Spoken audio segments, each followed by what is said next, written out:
this. Okay, so for anyone who's ever, and I know you all have clearly because you're in this room and you're not kindergartners. For anyone who's started first grade and been really super excited about the new supplies that you're gonna get, that's where this story starts. So for first grade, I started going to the same school as one of my older brothers. I have tons of older brothers. And just one of them was going to a school called Bates Academy for the Gifted and Talented. And so when we started getting my school supplies for this wonderful new experience, I was even more excited than usual. And one of the tools in this new kit was a pair of scissors. In kindergarten, I didn't have my own pair of scissors. We just shared them. So pretty big deal.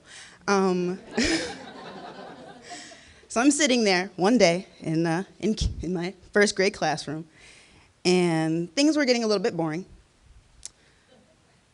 And so I decided it would be a great idea for me to look through my new school supplies, just check, make sure everything's still there. My pencils, my highlighters, my scissors, my glue, especially the scissors. Because my scissors were purple, and I thought, well, these are just the coolest scissors ever.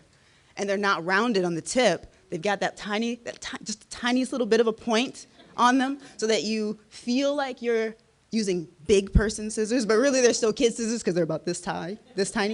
But they look like big person scissors even though they're this tiny. So kind of a big deal. And so I'm looking at these scissors and I'm thinking, well, we're not using the scissors right now, but if I was using the scissors, what would I be using the scissors for?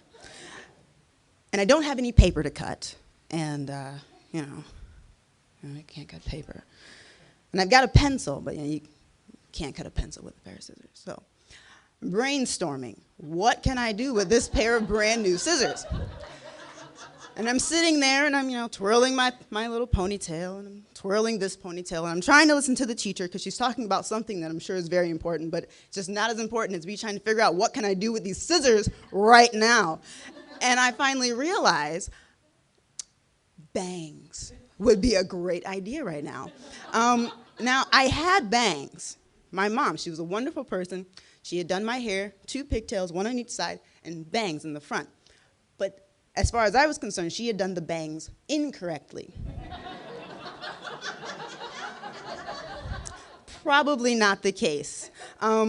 What she had done, instead of cutting my bangs across the top, she had just taken my hair, which was, same length all the way around. She had just taken it and used the curlers and just curled it all the way up.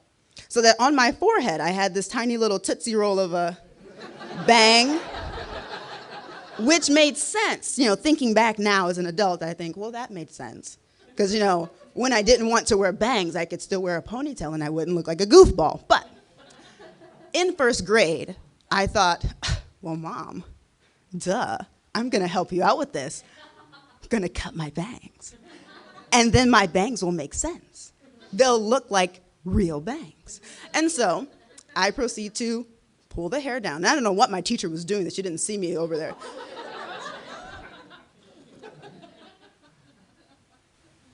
I pull these bangs down all the way, get a good look at them. Say, all right, snip. And it was about 1 inch. Looks pretty good. But I pull them down, and they're still, about here. That's still too long. When I look at people on TV, the characters on Disney, their bangs cut here. They're at the eyebrows. And so we go back for round 2. And I pull them down again. Snip. Yeah, okay, it's looking a little bit better. Now, my new best friend is sitting in the next row.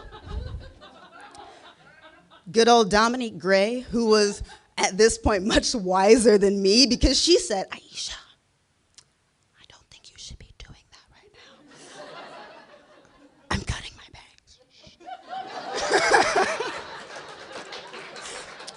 They still weren't ready yet. So I go back for another snip, and now they're up here because, of course, I don't have a mirror in my new toolkit, but I've got the perfect bangs, and they're way up here. And so, all right, great, got my new bangs. How do they look? And my friend Dominique is saying, no. Now, my wonderful teacher, still teaching, wonderful woman, taught me lots of things, have no idea what she was teaching that day. I was giving myself new bangs. Did not stop there. Once my bangs were in, I thought, well, I did a great job. I don't see why I should stop. You know, this piece back here has always kind of, bothered me.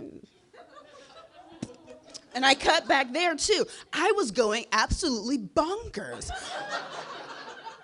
I decided I'm going to be a beautician. I'm going to just give this a whole new look. Asymmetry, why not? And it wasn't until I was like cutting all over everywhere that my teacher finally realizes,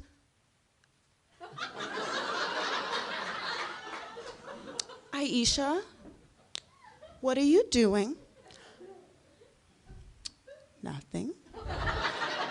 As there's like a pile of hair on my desk and like on the floor in the corner by my feet. Yeah, I'm gonna need you to give me those scissors. Really? Yeah, I'm gonna need you to give me those scissors. Well, needless to say, Dominique knew, bad idea. Teacher knew, bad idea. It wasn't until my scissors were gone that I realized, is that a bad idea? And when I got home, guess who'd let me know that that was a bad idea? Yeah, Mom was not too happy. Did not think that I was being helpful by cutting my bangs. And to this day, I look back at pictures from 2nd grade and 3rd grade and 4th grade, and let me tell you, if Mom didn't do something special with my hair, the bangs were sticking up, literally like this. So yeah, busted for a long time.